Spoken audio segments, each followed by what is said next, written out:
Congress operation ఆకర్ష్కు break పడినట్టేనా లేక మళ్ళీ వలసలకు గేట్లెత్తుతారా? Machine on మూడ్లోనే ఉంటుందా? టీపీసీసీ చీఫ్ అనడంలో ఆంతర్యమేంటి? మరోసారి జంపింగ్ను ప్రోత్సహించేందుకు రెడీ అవుతున్నారా? అదే జరిగితే కొత్తగా పార్టీలో చేరేది ఎవరు? ఇప్పటికే పార్టీ మారి కాంగ్రెస్లో చేరిన ఎమ్మెల్యేల పరిస్థితి ఏంటి?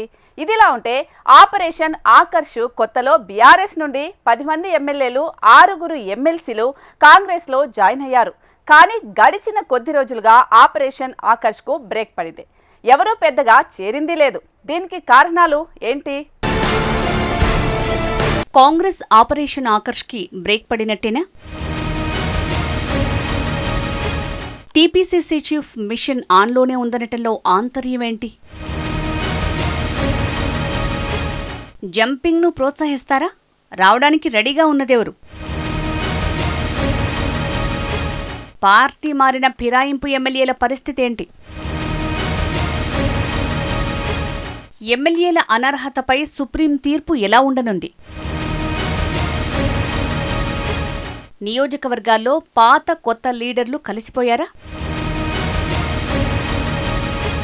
కాంగ్రెస్ ఆపరేషన్ ఆకర్ష్ ఇక ముగిసినట్టేనా లేక ఇంకా ఆన్ మూడ్లోనే ఉందా?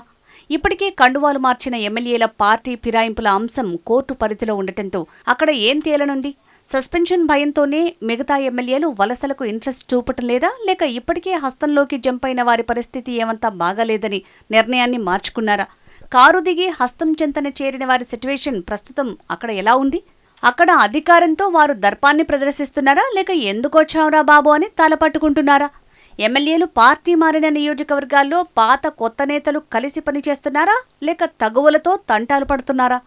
గత కొన్ని రోజులుగా కాంగ్రెస్ ఆపరేషన్ ఆకర్ష్పై ఉలుకు పలుకు లేకపోవడంతో దానిపై మరోసారి చర్చ జరుగుతోంది. ఫిరాయింపు రాజకీయాలు తెలుగునాట సర్వసాధారణమయ్యాయి. ఓడిన పార్టీ నుంచి అధికార పార్టీలోకి ఎమ్మెల్యేల వలసలను కొందరు అవకాశవాద రాజకీయాలు అని విమర్శిస్తే అభివృద్ధి కోసమే ఈ మార్పు అంటూ మరికొందరు పేరు పెట్టుకుంటున్నారు. బీఆర్ఎస్ పాలనలో ఎమ్మెల్యేల ఫిరాయింపులు జోరుగానే సాగాయి. అనంతరం అధికారంలోకి వచ్చిన కాంగ్రెస్ తామేం తక్కువ తిన్నామా అంటూ ఇతర పార్టీల ఎమ్మెల్యేలకు కండువాలు కప్పేందుకు ఆపరేషన్ ఆకర్ష్ చేపట్టింది. కాంగ్రెస్ ప్రభుత్వాన్ని అస్థిరపరిచేందుకు ప్రతిపక్షాలు కుట్రలు చేస్తున్నాయని, అందుకే ఇతర పార్టీ ఎమ్మెల్యేలను చేర్చుకున్నామని హస్తం నేతలు చెప్తున్నారు. కాంగ్రెస్ అధికారంలోకి వచ్చిన తొలినాళ్లలో జోరుగా ఫిరాయింపులకు ప్రోత్సహించింది రేవంత్ సర్కార్. కాంగ్రెస్ పవర్లోకి వచ్చిన తర్వాత తెల్ల వెంకట్రావు, దానం నాగేందర్, కడియం శ్రీహరి, పోచారం శ్రీనివాసరెడ్డి, జగిత్యాల సంజయ్, కాళే యాదయ్య, ప్రకాష్ గౌడ్, బండ్ల కృష్ణమోహన్ రెడ్డి, అరికపూడి గాంధీ, గూడెం మహిపాల్ రెడ్డితో పాటు 6 ఎమ్మెల్యేలు కూడా కాంగ్రెస్ పార్టీలో జాయిన్ అయ్యారు. బీఆర్ఎస్ నుంచి కాంగ్రెస్ పార్టీలో జాయిన్ అయిన ఫిరాయింపు ఎమ్మెల్యేలపై చర్యలు తీసుకోవాలంటూ బీఆర్ఎస్ నేతలు స్పీకర్కు, హైకోర్టు, సుప్రీంకోర్టులో ఫిర్యాదు చేశారు. ఆ కేసు విచారణ సందర్భంగా సుప్రీంకోర్టు ఫిరాయింపులపై ఘాటుగా స్పందించింది. ఏండ్లకేండ్లు సాగదీయకుండా స్పీకర్ త్వరగా నిర్ణయం తీసుకోవాలని సూచించింది. దీంతో ఫిరాయింపు ఎమ్మెల్యేలు కొంత డిఫెన్స్లో పడ్డారు. తాము కేవలం నియోజకవర్గ అభివృద్ధిలో భాగంగానే సీఎం రేవంత్ని కలిశామని, అంతేకాని పార్టీ మారలేదు, తాము బీఆర్ఎస్లోనే ఉన్నాం అంటూ ప్రకటనలు చేశారు పలువురు ఎమ్మెల్యేలు. అయితే గడిచిన కొద్ది రోజులుగా ఆపరేషన్ ఆకర్ష్పై అటు బీఆర్ఎస్ ఇటు కాంగ్రెస్ మాట్లాడటం లేదు. ఇప్పటికే ప్రభుత్వం ఏర్పడి 18 నెలలు గడవటం, మరోవైపు పార్టీ ఫిరాయించిన 10 నియోజకవర్గాల్లోని కాంగ్రెస్ పార్టీలో ఇంకా పాత కొత్త నేతల మధ్య విభేదాలతో ఎమ్మెల్యేలు ఆలోచనలో పడ్డారని గాంధీ భవన్లో చర్చ నడుస్తోంది. ఈ 10 నియోజకవర్గాల్లో తాజా మాజీ ఎమ్మెల్యేల మధ్య పంచాయతీలు తారాస్థాయిలో నడుస్తున్నాయి.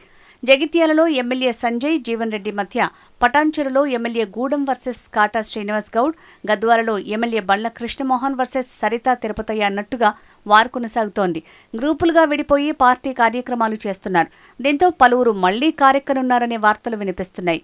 అలాగే ఫిరాయింపు ఎమ్మెల్యేలకు పార్టీలో పెద్దగా ప్రయారిటీ లేకపోగా సొంత పార్టీ నేతలు తమపై ఇంకా ఎక్కువ కోపంగా ఉన్నారంటూ సన్నిహితుల దగ్గర ఫిరాయింపు ఎమ్మెల్యేలు చెప్పుకుంటున్నారట. మరోవైపు మంత్రి పదవి వస్తుందని ఆశించిన నేతలకు సైతం శూన్యహస్తాలే మిగిలాయి.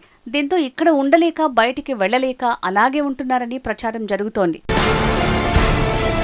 ఏదేమైనా టీపీసీసీ చీఫ్ మళ్లీ ఆపరేషన్ ఆకర్ష్ ఆన్లోనే ఉంది అనటంతో ఎవరు కాంగ్రెస్లోకి వస్తారు అని ఎదురు చూసేవారు కొందరైతే, ఇప్పటికే పార్టీలోకి వచ్చిన వారితో గొడవలవుతుంటే మళ్లీ ఆపరేషన్ ఆకర్ష్ ఎందుకని మరికొందరంటున్నారు.